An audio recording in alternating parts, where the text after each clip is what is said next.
பபிலா, இந்த ரெஸ்யூமே பார்த்துட்டு எனக்கு வேலை கிடைக்குமான்னு பார்த்து சொல்லுங்களேன். ஃப்ரெஷரா நீங்கள்? அப்போ இந்த ஒரு ரெஸ்யூம் எடுத்துகிட்டு போனால் கண்டிப்பாக வேலை கிடைக்காது. ஏன் நிறைய ரெஸ்யூம் இருந்தால் தான் வேலை கிடைக்குமா? அப்படி இல்லைங்க, ஒரு ஜாப் ரூலுக்கு ஏற்ற மாதிரி நம்ம ரெஸ்யூம் சேஞ்ச் பண்ணோம்னா வேலை நம்மளுக்கு ஈஸியாக கிடைச்சிடும். சரி வாங்க, இத்தனை ரெஸ்யூமை எப்படி கிரியேட் பண்ணுறதுன்னு சூப்பரான ஒரு ஐடியா சொல்கிறேன். இப்போ நல்லா ஹைப்பில் இருக்க கிளாட் ஏஐ வச்சு நீங்கள் லிங்க்டின் ஆஃபரில் அந்த ஜாப் ரோலுக்கு ஏற்ற மாதிரி உங்கள் ரெஸ்யூமை சென்ட் பண்ணிக்கலாம். இதுக்கு ஃபர்ஸ்ட் கிளாட் ஏஐ ஓப்பன் பண்ணிவிட்டு உங்கள் ரெஸ்யூம் அதில் அப்லோட் பண்ணுங்கள். அண்ட் தென் நான் கொடுக்குற இந்த ப்ராம்ப்டை அதில் பேஸ்ட் பண்ணிவிட்டு நீங்கள் எந்தெந்த ஜாப் ரோலுக்குலாம் அப்ளை பண்ண போகிறீங்களோ அந்த எல்லா லிங்க்குமே இதில் பேஸ்ட் பண்ணி சென்ட் பண்ணுங்கள். இப்போது நீங்கள் எந்தெந்த லிங்க் சென்ட் பண்ணீங்களோ அதுக்கேற்ற மாதிரி எல்லா ரெஸ்யூமையும் கிளாடையும் உங்களுக்கு சென்ட் பண்ணிடும்.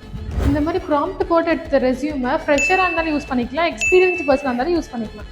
அது மட்டும் இல்லாமல் இதில் கொடுக்க ரெஸ்யூம் எல்லாமே ஏடிஎஸ் ஃப்ரெண்ட்லியாக இருக்கும். ஸோ நீங்கள் இன்டர்வியூவில் ஈஸியாகவே செலக்ட் ஆகிடலாம். இந்த ஏஐ ப்ராம்ப்ட் உங்களுக்கு வேணும்னா ரெஸ்யூம்னு கமெண்ட் பண்ணுங்கள், நாங்களே உங்களுக்கு சென்ட் பண்ணிடுறோம்.